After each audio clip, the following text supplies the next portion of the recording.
सुबह बखैर, सलाम। इस प्रोग्राम जागो लाहौर के साथ मैं हूं इस प्रोग्राम की मेजबान सिद्रा मुनीर। उम्मीद है कि आप सब लोग जहां कहीं भी होंगे बिल्कुल ठीक ठाक होंगे। नाज़रीन, मौसम ठंडा होता जा रहा है और खूब जमकर धुंध भी पड़ रही है। आज भी रात के किसी पहर से धुंध ने डेरे जमा ली है और ऐसी सूरत हाल में हाईवेज को भी बंद कर दिया जाता है और हाईवे पुलिस की जानिब से भी शहरियों को यही हिदायत जारी की जा रही है कि गैर जरूरी सफर से आपने गुरेज करना है, ओवर स्पीडिंग बिल्कुल नहीं करनी, अगली गाड़ी से मुनासिब फासला रखना है और फोग लाइट्स का इस्तेमाल करना बिल्कुल नहीं भूलना। नाज़रीन, ये जमा देने वाला ठंडा ठंडा मौसम बहुत सारे लोगों को ये फोगी मौसम बहुत पसंद होता है, लेकिन छोटे छोटे बच्चों की माएँ इस मौसम को बिल्कुल पसंद नहीं करती, बल्कि वो तो चाहती हैं कि सर्दी के मौसम में भी बस धूप ज़रूर निकले और बच्चे बीमार होने से बचे रहें, क्योंकि इस मौसम में बच्चों को ठंड से बचाना भी एक बहुत बड़ा चैलेंज होता है, स्पेशली माँओं के लिए। खैर, वो अपनी जगह पर ठीक भी हैं, उनकी परेशानी बहुत ज़्यादा बढ़ जाती है, लेकिन बहुत सारे लोग हैं जिनको ये मौसम बहुत पसंद है। नाज़रीन, मौसम के मिजाज आज दिन भर कैसे रहने वाले हैं? क्या सूरज और बादलों की आंख मचोली चलेगी या नहीं चलेगी? सारा दिन बादल राज करते रहेंगे, सारा दिन धुंध रहेगी? इस पर हम मजीद भी बात करेंगे, लेकिन जी कुछ बात करते हैं शहर में होने वाली एक्टिविटीज़ के हवाले से। तो यूनिवर्सिटी ऑफ होम इकनॉमिक्स में 2 रोज़ा सालाना नुमाइश का इनेकाद किया गया है। तालिबात ने आराइशी फनपारों से अपनी सलाहियतों का खूब मुजाहरा किया है। वाइस चांसलर डॉक्टर कमल अमीन ने नुमाइश का बाकायदा इफ्तिताह किया। आतिफ परवेज रिपोर्ट में बताएंगे।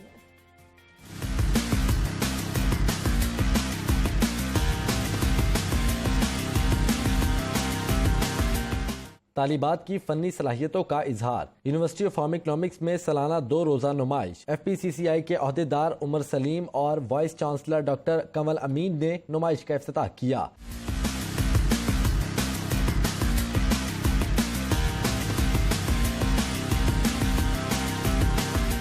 तालिबात ने टेक्सटाइल, सेरामिक्स, इंटीरियर डिजाइनिंग और पेंटिंग पर मुश्तमिल अपने फनपारों के फाइनल प्रोजेक्ट पेश किए। मेहमानों ने तालिबात की सलाहियतों की खूब दाद दी। काम बहुत अच्छा है, स्टूडेंट्स ने किया है, आप लोग भी देख रहे हैं। मुख्तलिफ मीडियम इन्होंने इस्तेमाल किए हैं, सेरामिक्स में भी है, वुड में भी है, painting, oil, every medium of art they have used. इस साल इसमें थोड़ा सा फ़र्क ये है कि ये specifically art and design department की अलग से की गई है और इसके पीछे इनिशिएटिव यही था कि बच्चे जो हैं वो थोड़ा सा एक्सपोजर उनको इस तरह का मिल जाए। तालिबात का कहना था कि जो पढ़ा और सीखा उसको फनपारों के जरिए पेश करने की कोशिश की। मेरे जो सब्जेक्ट्स हैं वो टेक्सटाइल डिज़ाइनिंग, पेंटिंग और सेरामिक्स था। मैंने टेक्सटाइल डिज़ाइनिंग को शैंडलियर अपने व्हील में और अपने फैब्रिक्स कल्चर में इनकॉर्पोरेट किया। मैंने अपना जो गेम प्रोजेक्ट बनाया है ये रूबिक क्यूब है।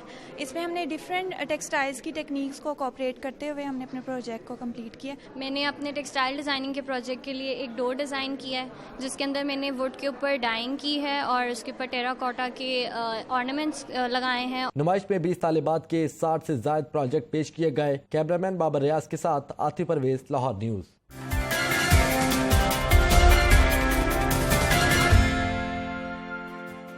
प्रोग्राम में एक बार फिर से आपको खुशामदीद कहते हैं। नाज़रीन, कुछ बात करेंगे हम आंखों के हवाले से, आंखों की हिफाजत के हवाले से, आंखों की अहमियत के हवाले से, क्यों चूँकि आंखें कुदरत का एक बहुत ही कीमती तोहफा है और उनके बगैर दुनिया बिल्कुल अंधेरी भी हो सकती है। अगर आंखें सेहतमंद हो तो ज़िंदगी रोशन लगती है, खूबसूरत लगती है, और अगर आंखें सेहतमंद ना हो तो ज़िंदगी बेरंग सी महसूस होने लगती है। किसी चीज़ को आपको दिल नहीं चाहता, कोई चीज़ आपको अच्छी नहीं लगती। और अगर हम अदब और शायरी की बात करते हैं तो अगर इसमें से आंखें निकाल दी जाएं, शायरी में से, अदब में से, तो पीछे शायद आधी शायरी भी ना रहे, क्योंकि महबूब की आंखों की तारीफ़ किए बगैर शायरी करना नामुमकिन सा दिखाई देता है। खुदा का ये बेहतरीन तोहफ़ा अहम भी है और इंतहाई हसास भी है। ये जिस्म का एक ऐसा अज़ू है जिसका अगर ख्याल नहीं करते हम तो उम्र के साथ साथ ये आंखें कमज़ोर होने लगती है, बिनाई जाने लगती है, मुख्तलिफ अमराज जन्म लेने लगते हैं और ख़ास तौर पर माहौलियाती तब्दीलियों, फ़ज़ाई आलूदगी और स्मोक के बायस आँखों के अमराज में इजाफा देखने को मिल रहा है। लाहौर की अगर हम बात करते हैं तो गुज़िश्ता कुछ सालों से लाहौर के फ़ज़ा में आलूदगी की शरह ख़तरनाक हद तक बढ़ चुकी है, जिसके बायस एयर क्वालिटी इंडेक्स 500 से भी तजावज़ कर जाता है। लाहौर का शुमार दुनिया के आलूदा तरीन शहरों में होने लगता है। आंखें स्मोक का आसान शिकार होती हैं, जिन पर फ़ज़ाई आलूदगी फौरी तौर पर असर करके उन्हें मुतासिर कर देती है। पाकिस्तान समेत दुनिया भर में आंखों के अमराज में इजाफा देखने को मिल रहा है और आलमी इदारे सेहत के मुताबिक दुनिया भर में 36 करोड़ अफराद बर वक्त तशख़ीस ना होने के बायस नाबीनापन की जानिब बढ़ रहे हैं। आंखों की बीमारियों में सफ़ेद मोतिया है, काला मोतिया है, आंखों का पानी खुश्क हो जाना है, बसारत की कमज़ोरी, ये सारे फहरिस्त हैं जो हम आम तौर पर सुनते रहते हैं। अगर रोज़मर्रा मामूलात में सेहत के बाकी मसाइल से दूर रहने की तरह आंखों की हिफाजत और देखभाल पर भी थोड़ी सी तवज्जो दी जाए तो खुदा का ये बेहतरीन तोहफा हर दम खूबसूरत रह सकता है, ये नेमत हरदम चमकती रह सकती है, मसाइल से पाक रह सकती है।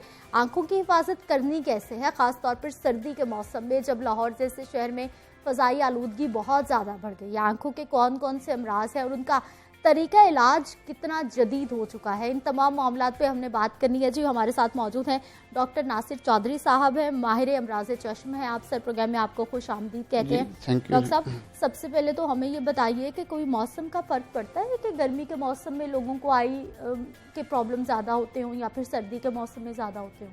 सबसे पहले तो ये कि I would like to salute your remarkable and unprecedented efforts regarding public awareness. जो ये रोज़मर्रा में जो हमारी जो कॉमन डिजीज़ हैं जो आइज़ को अफेक्ट कर सकती हैं।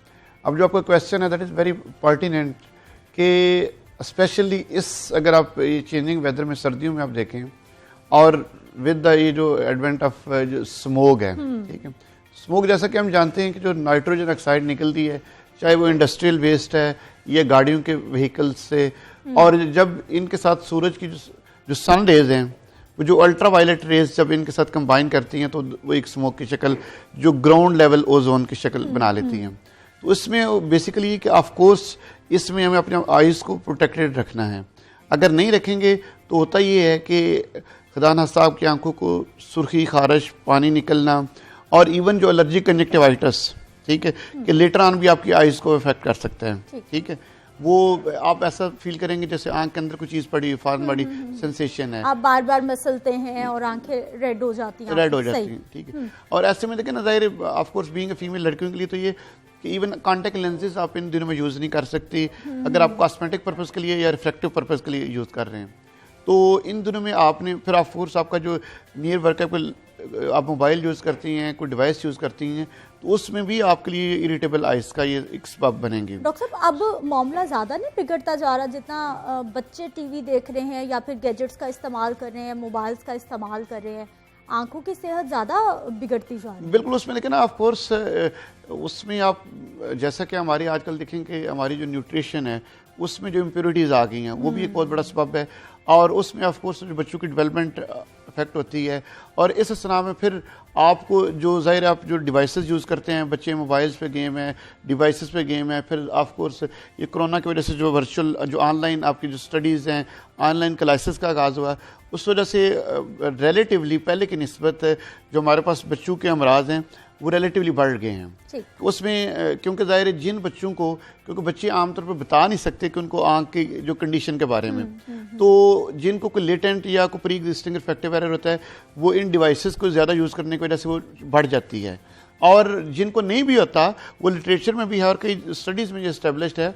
और हमारे पास जो बच्चे आते हैं कि जिनको ऐसा कोई पहले कोई प्री एग्जिस्टिंग ऐसी कोई डिजीज़ या कोई लेटेंट किस्म का एरर नहीं है, उनको भी डिवाइसेस यूज़ करने से वो उनको ये प्रॉब्लम बढ़ जाती हैं। डॉक्टर साहब, हमें ये बताइए कि अभी जो मौसम चल रहा है या फिर सारा साल कौन से ऐसे आंखों के अमराज हैं जो बहुत ज़्यादा रिपोर्ट होते हैं हमारे यहाँ पाकिस्तान में? अभी तो देखें स्मोक की जिस तरह हम बात कर रहे थे ना, फ़ज़ाई आलूदगी बहुत ज़्यादा है हमारे यहाँ, उसमें देखें ना ये ऑफ कोर्स आपकी आइज़ को बहुत ज़्यादा इफेक्ट करता है। देखिए अभी क्योंकि ज़ाहिर है ये जो न्यू वर्ल्ड आर्डर आप कह लें, इसमें जो करंट सिनेरियो में हमें देखिए मोबाइल या स्क्रीन का यूज़ ज़्यादा है, बहुत ज़्यादा डिवाइस, ठीक है। तो वो वैसे भी जो आप कंप्यूटर या मोबाइल ज़्यादा यूज़ करते हैं तो उनमें एक टर्म, एक न्यू वो एंटिटी है जिसके कंप्यूटर विजन सिंड्रोम, ठीक है। उन लोगों को भी ज़ाहिर है रेडनेस, इरिटेशन, इचिंग और कई दफ़ा वो ड्राई आइज़ का भी शिकार हो जाते हैं, स्वेल भी हो जाती हैं, और कई दफ़ा ये पेशेंट रिपोर्ट करते हैं कि मेरे जैसे आंखें खुशक सी महसूस होती हैं, ठीक है। तो वो इस प्रॉब्लम का, और फिर ऑफ कोर्स स्मोक के दिनों में ये प्रॉब्लम एनहांस हो जाती है। और बाकी जो आप अगर डिजीज़ की बात करें तो हमारे यहाँ देखें कि जो बढ़ती हुई आबादी के पेश नज़र इवन जो सफ़ेद मोतिया है वो तकरीबन 51% के करीब उसका इंसिडेंस है, 51% ह्यूज इंसिडेंस, ठीक है। और इवन ज़ाहिर है of course with advancing as 60 के ऊपर, 65 के ऊपर, इवन 72% तक चला जाता है। डॉक्टर साहब, सफ़ेद मोतिया की हम बात कर रहे थे, ये बच्चों में भी होता है और ये किस हद तक काबिल इलाज है? लेकिन ना बच्चों में बिल्कुल जो मरूसी बीमारियाँ हैं, हेरिडिटरी जो काजेज़ हैं, जो सफ़ेद मोतिया की जो मरूसी, वो बिल्कुल बच्चों में पाया जाता है। जैसे डिफरेंट इन्फेक्शंस के बाद, जैसे टार्च, रूबेला, ये इन्फेक्शंस के टाइप हैं। और इसके अलावा कई सिंड्रोम है, जैसे डाउन सिंड्रोम। इसके अलावा जो बड़ों में बेसिकली इसका इंसिडेंस होता है 40 साल के बाद, तो उसमें होता है बिल्कुल इसमें तो आजकल ज़ाहिर है अभी जो एक करंट जो आईज़ की जो ऑप्थेल्मोलॉजिकल जो गाइडलाइंस हैं उसमें बिल्कुल ये ट्रीटेबल है। और इसका ये होता है कि शुरू में ज़ाहिर है जब अगर पेशेंट आता है, अगर उसको अर्लियर लेवल का कैटरेक्ट है तो उसको इवन ग्लासेस से उसको मैनेज किया जा सकता है। Of course with the advancing जब जितना बढ़ता जाएगा उसकी जो प्रोफेशनल और विजुअल रिक्वायरमेंट को अफेक्ट कर रहे हैं तो उसके लिए सर्जिकल इंटरवेंशन। तो आजकल करंट जो फेको सर्जरी है उसके बाद पेशेंट इज़ वेरी कंफर्टेबल, उसकी जो नॉर्मल जो पहले सर्जरी से पहले वाली जो सफ़ेद मोती से पहले वाली विजन वो रीगेन कर लेते हैं। ठीक डॉक्टर साहब, अब हमें ये बताइए कि बच्चे आजकल घरों पे हैं, खूब मोबाइल्स का इस्तेमाल हो रहा है, खूब जो है वो फिर ऑनलाइन स्टडी भी चल रही है, वो बच्चों की आंखों को कितना मुतासिर कर सकती है? दूसरा ये कि हमारा जो स्क्रीन का डिस्टेंस है, चाहे वो मोबाइल का है, गैजेट्स का है, लैपटॉप का, कितना होना चाहिए कि कुछ हम बच सकते हैं? उसमें देखें ना, एक तो ये कि वो बच्चों को आप इतना फ्रीक्वेंटली जो ज़ाहिर जो क्लासेस उनकी जो एकेडमिक्स हैं उनको तो आप ऑफ कोर्स वो ज़ाहिर चीज़ें साथ लेके चलना होता है, तो उसके तो बगैर गुजारा नहीं है। लेकिन वो ज़रूरी है, उसके लिए तो आप ज़ाहिर उनको स्क्रीन, जो मोबाइल, जो भी डिवाइस उसकी क्लासेस के लिए आप यूज़ कर रहे हैं वो करनी चाहिए। लेकिन इसके अलावा जो बच्चे बहुत ज़्यादा जो गेम्स का इस्तेमाल करते हैं मोबाइल पे या लैपटॉप पे, उसको जितना पॉसिबल हो सके उसको अवॉइड करना चाहिए। और उसको ये नहीं कि अगर वो 3-3, 4-4 घंटे इन स्ट्रेच लगे हुए हैं, उसका ये कि आप फॉर 30 मिनट्स या एक प्रॉपर वक्फे के बाद उसको, ताकि आंखों पे ज़्यादा स्ट्रेस या जो आंखों का ज़्यादा अकोमोडेशन जो है फिनोमेना आंखों का, वो जब ज़्यादा होगा डिवाइसेस को देखने से, तो उसके फिर ऑफ कोर्स आंखों के इफेक्ट होने के, उसका रिफ्रैक्टिव एरर जो नज़र के कमज़ोर होने के चांसेस बढ़ जाते हैं। अच्छा डॉक्टर साहब, एक बड़ी बात ये भी सुनने में आती है कि आप बच्चे जो हैं जब लेट के मोबाइल, ज़्यादातर यही चलता है कि लेट के मोबाइल इस्तेमाल कर रहे हैं, उल्टे लेटे हुए लैपटॉप पे कुछ खेल रहे हैं, लेट के मोबाइल गैजेट्स इस्तेमाल करना क्या ज़्यादा खतरनाक होता है? देखो उसमें आपका प्रॉपर एक डिस्टेंस होना चाहिए, अराउंड 33 सेंटीमीटर, ठीक है ना, या 33 से 40 तक आप, ठीक है। और इसके अलावा एक तो डिस्टेंस आपका प्रॉपर होना चाहिए, ठीक है। इसके अलावा आपकी पोजीशन भी कंफर्टेबल होनी चाहिए जिसमें, ठीक है, कि आप एक प्रॉपर एक जिस कंडीशन में कि आप किसी तरह पोस्चर, ठीक है ना, जिसपे आपके आईज पे, आपके जो नेक मसल्स हैं, आपके बैक है, इस पे कुछ स्ट्रेस नहीं आना चाहिए, क्योंकि ये इवन आपके परमानेंट, आपके जिस तरह हम बात कर रहे थे ना कि कंप्यूटर विजन सिंड्रोम, जिन लोगों की लॉन्ग सिटिंग्स होती हैं कंप्यूटर पे, जो कोई आईटी से रिलेटेड है या जिनके डिवाइसेस पे काम ज़्यादा है, तो उनको आप वो हमारे पास उनके कई दफ़ा ये जो नेक के मसल्स टच कर जाते हैं, ठीक है, पेन रहना शुरू हो जाती है, इस तरह बैक को रहना शुरू हो जाती है, ठीक है। और आंख के अंदर उनको एक परमानेंट जिसे कहते हैं कि रेडनेस, इरिटेशन और इवन ड्राई आइज के साथ प्रेजेंट करते हैं, क्योंकि बाकायदा ये जो प्रोफेशनल जो कंप्यूटर यूजर्स हैं, आईटी वाले लोगों में उनमें एक स्पेसिफिक डिजीज एंटिटी है कंप्यूटर विजन सिंड्रोम। तो उसमें सिंपल देखें ना, उसमें आप अपने जिस तरह आपने बात की, डिस्टेंस आपका स्क्रीन से, आपकी कंफर्टेबल पोजीशन, और फिर एक जैसे कि 20-20 रूल है कि आफ्टर एवरी जो बेहतर ये कि कुछ जैसे 20 मिनट्स के बाद, ठीक है ना, आप दूर और नज़दीक देखें, ठीक है ना, और 20 सेकंड्स, ठीक है, दूर देखें, ठीक है, आपको ये जो साइकिल है वो बेसिकली ब्रेक हो जाएगा। एक एक्सरसाइज आप बता, एक्सरसाइज, हाँ जी, ठीक है ना, और 20 सेकंड डिस्टेंट ऑब्जेक्ट को देखें, नज़दीक देखें, दूर देखें, नज़दीक देखें, ठीक है। तो इससे ये कि आपका जो वो एक स्ट्रेस का जो अकोमोडेशन का जो नॉर्मलाइज हो जाता है। ठीक डॉक्टर साहब, हमें ये बताइए कि रूटीन में बच्चों की आंखों के, बड़ों के, बुजुर्गों की आंखों की हिफाजत हम घर में कैसे कर सकते हैं? उसमें देखिए वो सिंपल है, उसमें 40 साल के बाद तो ये है कि हमें जो एक ऑप्थेल्मोलॉजिस्ट से एग्जामिनेशन करवाना चाहिए, क्योंकि जो आंख के रिलेटेड, चाहे वो काला मोतिया सेल्फ एक बड़ी ब्लाइंडिंग डिजीज है जो इरिवर्सिबल विजुअल लॉस कर देती है, ठीक है, कि वो सफ़ेद मोती की जिस तरह हम बात कर रहे थे कि ऑपरेशन के बाद वो उसका जो नज़र है वो वापस आ जाएगी, लेकिन काला मोती के बाद ये होगा कि ऑपरेशन के बाद या उसकी मेडिकल मैनेज के बाद भी जो लॉस हो चुका है वो वापस नहीं आएगा, तो इसलिए वो will have to be very careful, ठीक है। इस तरह शुगर जो है इसका भी ऑफ कोर्स 40 साल के बाद इसका इंसिडेंस आंखों पे बढ़ जाता है। तो ये भी जिस तरह कालम होती है इरिवर्सिबल लॉस करती है, शुगर के भी आंख के जो असरात होते हैं वो इरिवर्सिबल डैमेज कर देता है। इसलिए 40 साल के बाद ये कि आपको time to time according to the advice of ophthalmologist आपको मुआयना करवाता रहना चाहिए, ताकि ये जो ब्लाइंडिंग डिजीज़ हैं जो आंख को डैमेज कर सकती हैं परमानेंटली खुदा नास्ता, वो उनसे आप बच सकें। अच्छा डॉक्टर साहब, मैं स्पेशली बड़ों की भी हम बात करें, लेकिन स्पेशली अगर मैं बच्चों की बात करते हैं, बड़ों को तो अब मुझे कुछ ब्लर होगा या फिर मेरी आंख में सर में दर्द होगा, मुझे फ़ौरन एहसास होगा कि कोई प्रॉब्लम है। लेकिन हमारे बच्चे इतने मासूम होते हैं कि जब तक प्रॉब्लम बहुत ज़्यादा नहीं बढ़ जाता उनको बताना भी नहीं आता कि हमारे साथ क्या हो रहा है। तो क्या बच्चों का भी रूटीन में आई चेकअप होना चाहिए कि आजकल वो लैपटॉप इस्तेमाल करें या फिर ज़्यादा गैजेट्स के साथ वो इन्वॉल्व रहते हैं? जी बिल्कुल। एक तो ये कि एक वो ज़रूरत से ज़्यादा उनको जो गैजेट्स का इस्तेमाल नहीं करवाना चाहिए, ठीक है, क्योंकि ज़ाहिर बच्चे तो ऑफ कोर्स ज़ाहिर उनको तो वो चाहेंगे कि जितना ज़्यादा से ज़्यादा वो गेम्स में इन्वॉल्व रहें। तो उसमें दूसरा ये कि कुछ बच्चों के जैसे रिस्क होते हैं जो प्री टर्म बेबीज़ होते हैं, ठीक है ना, उनको तो ऑफ कोर्स और भी ज़ाहिर आंख के खुदानस्ता रिस्क होते हैं जिनको परमानेंट डैमेज कर सकते हैं, जैसे ROP, उसको रेटिनोपैथी प्री मैच्योरिटी डिजीज़ होती है, ठीक। उनका तो ये कि ऑफ कोर्स आपने पैदाइश के बाद फ़ौरन दिखाना है और फिर अकॉर्डिंग टू एडवाइस ऑफ जो आई स्पेशलिस्ट है अब उसका ट्रीटमेंट या एक जो मैनेजमेंट प्लान चलता रहेगा। लेकिन इसके अलावा जो बच्चे जो उनको भी ज़ाहिर है आपको एक केयरफुल ऑब्जर्वेशन होनी चाहिए कि जिनकी वो जो अगर हेल्थ के पॉइंट ऑफ व्यू से अगर वो उस तरह बेहतर नहीं है तो उनको बेहतर है कि आप आई स्पेशलिस्ट को चेकअप करवाना चाहिए विद दैट सिम्टम्स कि जिनमें वो आपने देखा हो कि वो अगर किसी चीज़ को देखने में अगर उनको कोई डिफ़िकल्टी आ रही है, ठीक है, अगर या कई दफ़ा होता है कि वो ज़रा अगर किसी दूर टीवी वगैरह देख रहे हैं, डिस्टेंट ऑब्जेक्ट को देख रहे हैं, थोड़ा सा स्क्वीज करके देख, बिल्कुल कुछ बच्चे ऐसे आंखों को चुनना कर लेते हैं, इस तरह कर लेते हैं, ठीक है। तो या फिर ये कई दफ़ा होता है कि कई दफ़ा तो ज़ाहिर वो जो एरर इस तरह तक वो एविडेंट हो जाता है कि खुदा सा उनमें टेढ़ापन आ जाता है। तो वो इस हवाले से जो पेरेंट्स हैं उनको जरा पर्टिकुलर रहना चाहिए कि जो इस तरह के अलामात हों, ठीक है, कि अगर वो देखते हैं किसी तरह वो जो नियर है या फार के ऑब्जेक्ट्स हैं अगर को देखने में उनको कोई प्रॉब्लम आ रही है, स्क्वीज़ करके देख रहे हैं, ठीक है, तो उनको ऑफ कोर्स ज़ाहिर को अर्लियर आपको जितना हो सके। और फिर ऑफ कोर्स जो बच्चे स्कूल गोइंग उनमें तो कई दफ़ा अगर पेरेंट्स इग्नोर कर देते हैं तो कई दफ़ा जो टीचर्स हैं वो बता देती हैं कि ये बच्चा जो है वो सामने या दूर से बैठे इसको दिखाई नहीं देता या फिर इसको प्रॉब्लम है। अच्छा डॉक्टर साहब, हमें ये बताइए, जिस तरह मुख्तलिफ बीमारियां होती हैं, जी वो जब बॉडी में कुछ तब्दीली करती हैं तो उसके सिम्टम्स आते हैं, जी आंखों के साथ भी ऐसा ही है। आंखें क्या सिम्टम्स देती हैं आपको, क्या सिम्टम्स आते हैं तो हमें पता चलता है कि भाई अब कोई आंखों का चेकअप होना चाहिए?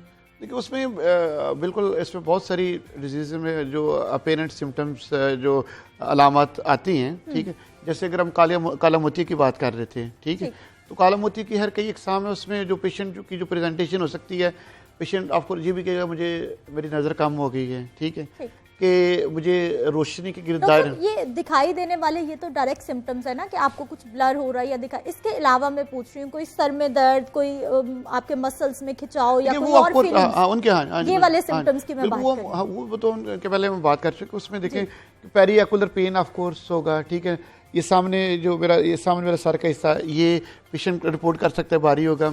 ये बिल्कुल आपने सही कहा जी कि ये आपके नेक मसल्स में इधर ये चीज़ें सारी इस तरह प्रेजेंट कर सकता है। और बाकी फिर ज़ाहिर ऑफ कोर्स वही सिम्टम्स हैं जो पानी निकलता है, सुर्खी खारिश है, आँख के अंदर जो आकुलर पेन है वो, और बाकी ब्लरिंग, और ये एक रोशनी के गिर्द दायरे हैं। मैं इधर सामने देख रहा हूँ, साइड से मुझे नज़र नहीं आ रहा, या सामने एक मैं जब देखता हूँ, जिस जगह पर देखता हूँ मुझे जो है सामने एक ब्लैक डब्बा सा नज़र आता है। तो इस तरह की जो सिम्टम्स हैं वो ऑफ कोर्स वो पेशेंट जो कई इंटेलिजेंट पेशेंट्स हैं। डॉक्टर साहब, जो होम रेमेडीज लोग करते हैं, आंखों में शहद डालते हैं, आंखों में अरके गुलाब डालते हैं या फिर इस तरह की चीज़ें, वो ठीक है, आंखों को वो क्लीन करती हैं, या फिर वो नहीं इस तरह के टोटके करने चाहिए स्पेशली आंखों के साथ? उसमें कई जिस तरह ऑफ कोर्स हमारे सोसाइटी में घरों में इस तरह वो नानियाँ दादियाँ या जो टोटके इस तरह चल रहे होते हैं, तो इसका देखें कोई एज सच कोई अगर मेडिकल पॉइंट ऑफ व्यू से देखें तो प्रूवन उसका कोई एज सच आंख के अंदर कोई ऐसा इफेक्ट, जैसे आप अर्के गुलाब की बात कर रहे थे, तो इसका बहुत ज्यादा कोई इसका इफेक्ट वो ऐसा को प्रूव नहीं हुआ। ठीक है, बाकी शायद की जब बात कर रहे थे वो शायद तो सुन्नत है, जाहिर है वो उसको जो जिस तरह जो खाने के साथ जो वो तो बहुत शुक्रिया डॉक्टर साहब प्रोग्राम में शामिल होने के लिए। डॉक्टर साहब ने बता दिया है कि किस तरह से इस मौसम में आपने अपनी आंखों की हिफाजत करनी है और खासतौर पर बच्चों की हिफाजत आंखों की कैसे करनी है। वापस आते हैं एक शॉर्ट ब्रेक के बाद।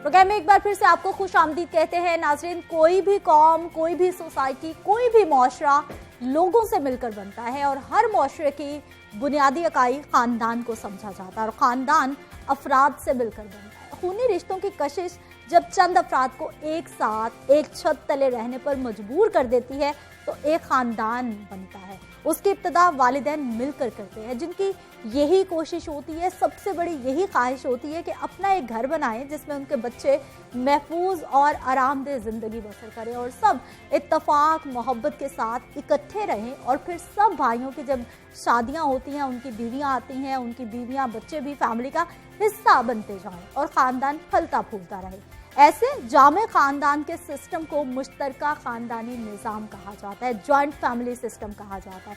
ये सदियों पुरानी मशरकी रवायत है। अगर हम सब अपने बीते वक्तों के खानदानों का जायजा लें तो कई अफराद को एक साथ हंसी खुशी ज़िंदगी गुजारते हुए पाएंगे। मुश्तरका खानदानी निज़ाम तकरीबन हर घर में ही राइज था। बच्चों की परवरिश और तरबियत के लिए जॉइंट फैमिली सिस्टम से बेहतर कोई इदारा नहीं था। वालिदैन की अदम मौजूदगी में भी उन्हें भरपूर तवज्जो मिलती थी, खूब मोहब्बत मिलती थी।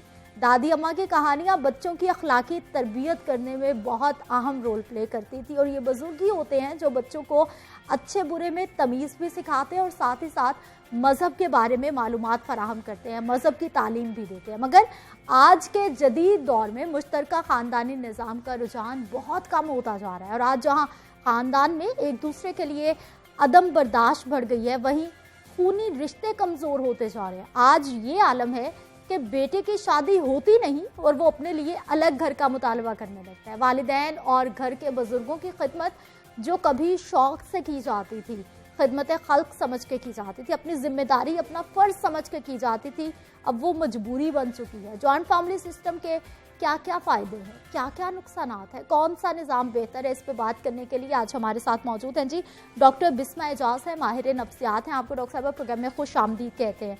डॉक्टर साहबा, सबसे पहले तो हमें ये बताइए कि जॉइंट फैमिली सिस्टम के आपके मुताबिक क्या फ़वाइद हैं? Thank you Sidra for inviting me over this show. Topic जो है आपका वो बहुत ही इंटरेस्टिंग है। Joint family versus nuclear family system is talk of the town.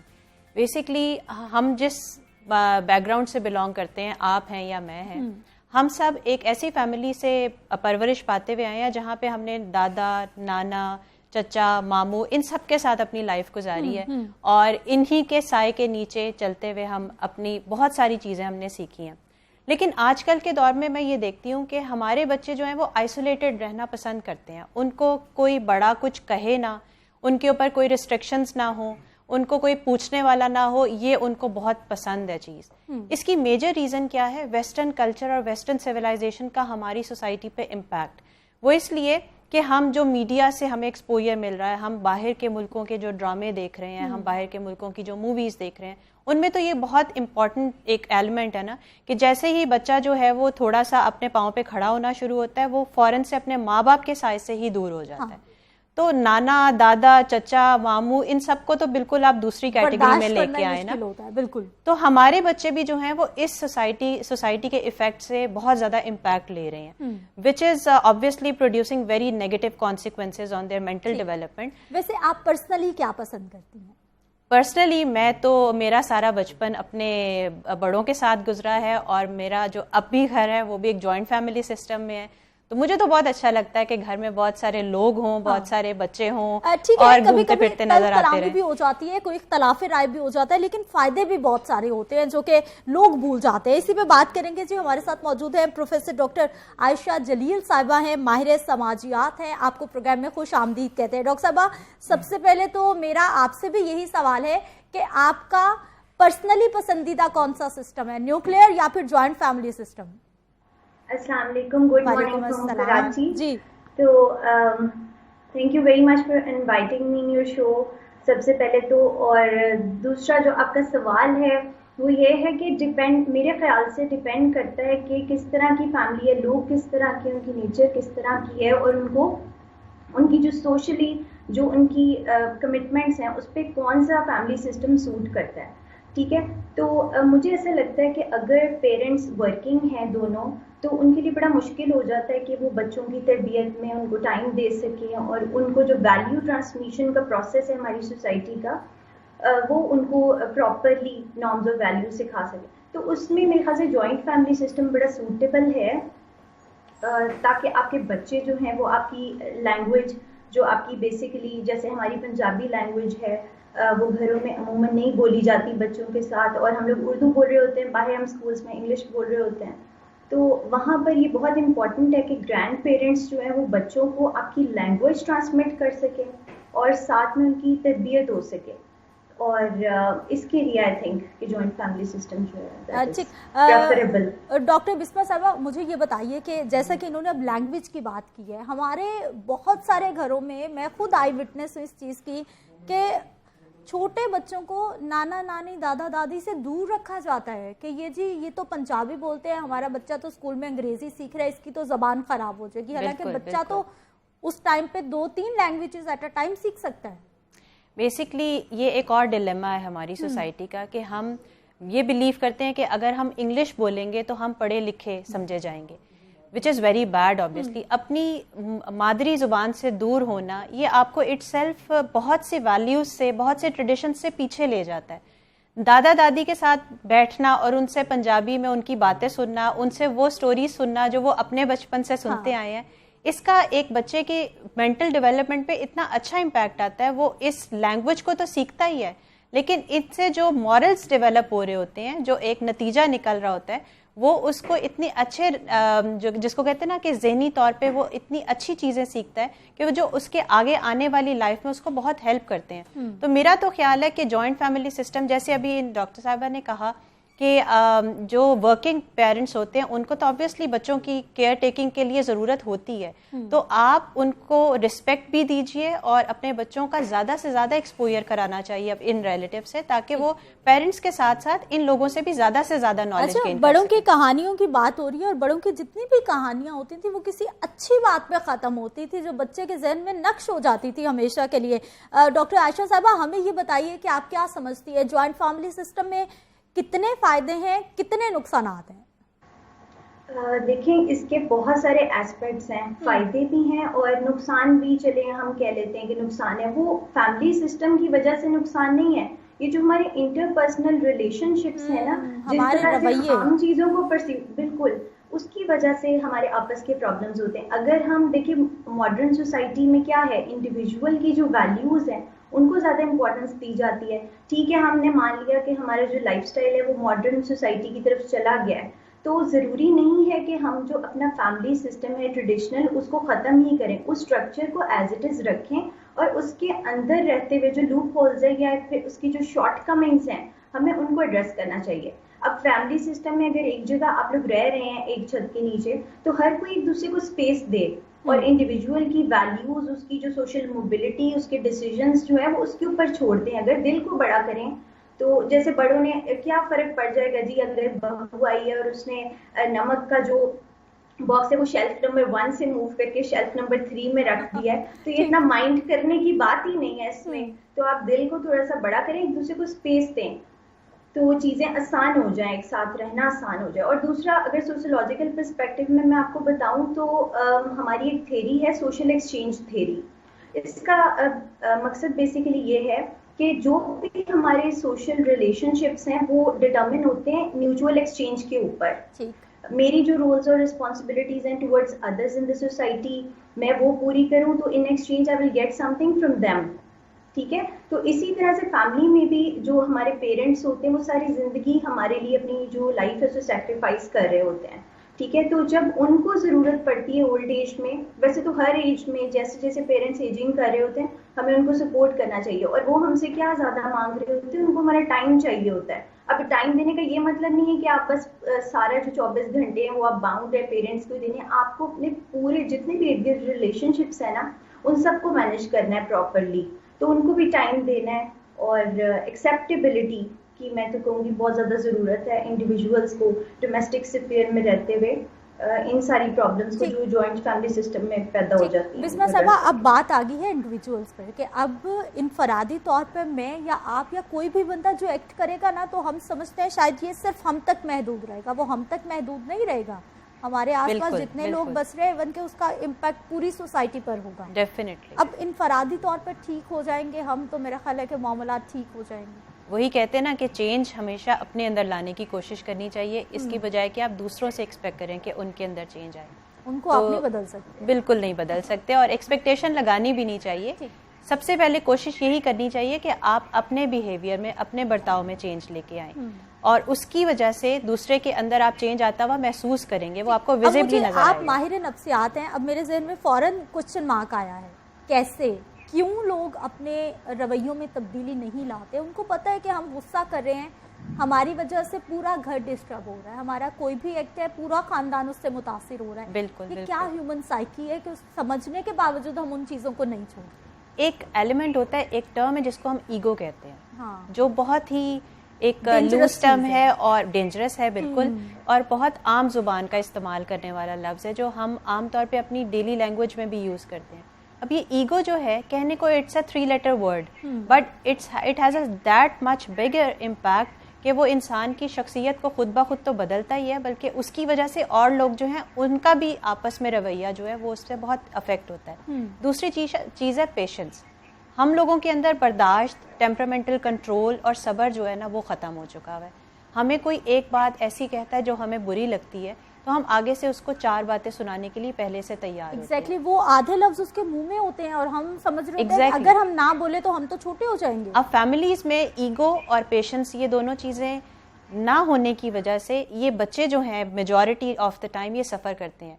तीसरी चीज़ होती है कि आप टाइम कितना दे रहे हैं। एक होता है कि क्वांटिटी ऑफ टाइम, एक होता है क्वालिटी ऑफ टाइम। तो आप अगर 4 घंटे भी बच्चों के साथ स्पेंड करें लेकिन बच्चों के हाथ में मोबाइल हैं या बच्चे जो हैं वो कार्टून्स देख रहे हैं और आपस में आपकी कम्युनिकेशन नहीं है, तो वो फ़ायदा कोई नहीं उस 4 घंटे का। बिल्कुल फ़ायदा कोई नहीं होगा। डॉक्टर आयशा साहिबा, हमें ये बताइए कि आप सोशियोलॉजिस्ट हैं, माशरे को स्टडी करती हैं, अभी जो हमारे माशरे में मसाइल चल रहे हैं इसमें सिक्योरिटी एक बहुत बड़ा रिस्क बन चुका है हमारी फैमिलीज़ के लिए, ख़वातीन के लिए, बच्चों के लिए, सबके लिए। इस सूरत हाल में क्या होना चाहिए? देखिए, अगर आपके जो घर में आपके जो ओल्डर एडल्ट्स हैं, जो आपके बड़े बुजुर्ग हैं, अगर घर में आपके साथ रह रहे हैं, तो ऐसी सूरत हाल में आप बच जाएंगे अपने बच्चों को नौकरों के हवाले करने से, जिसमें बहुत ज़्यादा चांस है चाइल्ड अब्यूज़ का, उसमें सेक्सुअल अब्यूज़ आ जाता है, क्या क्या वाक़यात हो रहे हैं आजकल। तो अगर ठीक है आप नर्सिंग के लिए भी रखें, आप चाइल्ड केयर के लिए, बेबी सिटिंग के लिए भी किसी बंदे को रखें, लेकिन जब वो घर के एल्डर्स जो है उसको सुपरवाइज कर रहे हैं तो बहुत ज़्यादा चांसेस है कि आप बहुत सारे वायलेंस के केसेस से बच सकें।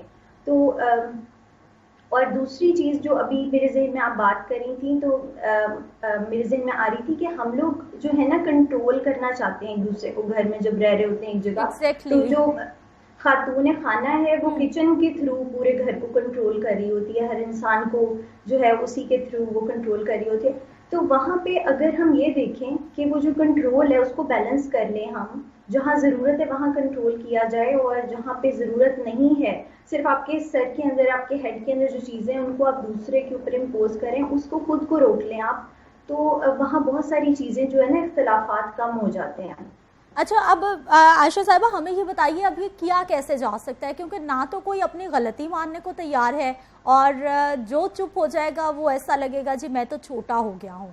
और जैसा कि ये ईगो की हम बात कर रहे थे, ये जो ईगो वाला मामला है ना, क्या कभी इसका कोई फ़ायदा हुआ है? चीज़ों को पॉजिटिव वे में देखने की ज़रूरत है, और अब तो मुझे ऐसा लगता है कि काफ़ी ज़्यादा जो हमारी सेगमेंट है ख़वातीन की वो एजुकेटेड हो चुकी हुई है, ठीक है। और घर का जो हाउस होल्ड का हेड होता है, फैमिली का हेड होता है, वो मेल होता है, और पैट्रियार्कल हमारा सिस्टम है, तो उसमें जो खवातीन है, क्या वजह है कि वो ही ट्रेन कर रही है, बेसिक जो सोशलाइजेशन एजेंट है वो आपकी मदर है, उसके बावजूद जो मेल चाइल्ड है जब वो बड़ा हो रहा है तो वो वायलेंस कर रहा है। ठीक, बिल्कुल ऐसा ही है। डॉक्टर बिस्मा साहिबा, हमें ये बताइए, हम तीनों फीमेल हैं लेकिन उसके बावजूद, अब मैं ऐसी बात करूंगी कि शायद आप दोनों माइंड कर जाए, लेकिन ज्यादातर प्रॉब्लम फीमेल्स की वजह से होते हैं, खवातीन ज्यादा। आप बिल्कुल ठीक कह रही हैं, मैं एग्री करूंगी आपके साथ। देखें, जो मेल फिगर्स है ना, चाहे फीमेल्स हाउसवाइफ्स हों या वर्किंग हो, लेकिन एक जिसको कहते हैं ना, औरत का इम्पैक्ट होता है घर के ऊपर, क्योंकि वो एक यूनिटी का एक बॉन्डिंग एजेंट होता है जो घर के सब लोगों को जोड़ के रखता है। अगर उसकी अपनी नेचर में फ्लॉज है ना, तो उसकी वजह से घर जो है वो तो बिल्कुल डिस्टर्ब हो जाएगा, बिल्कुल खत्म हो जाएगा। इसलिए औरत का प्राइम रोल है किसी घर को जोड़ने में भी, बच्चों की तरबियत पे भी, और घर में अच्छा माहौल पैदा करने। ठीक है, बहुत शुक्रिया डॉक्टर बिस्मा, बहुत शुक्रिया डॉक्टर आयशा प्रोग्राम में शामिल होने के लिए। बहुत सारी देखने वाली जो खवातीन हो सकता है कि मेरी बात से इख्तलाफ करें, लेकिन अगर थोड़ी सी आप नज़र दौड़ाएं ना, यकीन जानिए कि खवातीन में बर्दाश्त की थोड़ी कमी होती है, लेकिन अगर आप उसको कंट्रोल करें तो बर्दाश्त आ भी जाती है, बहुत सारे मामले हल भी हो जाते हैं। कुछ यादें हमने पुरानी ताज़ा की हैं। यहाँ पर वक्त एक शॉर्ट ब्रेक का, हमारे साथ रहिए।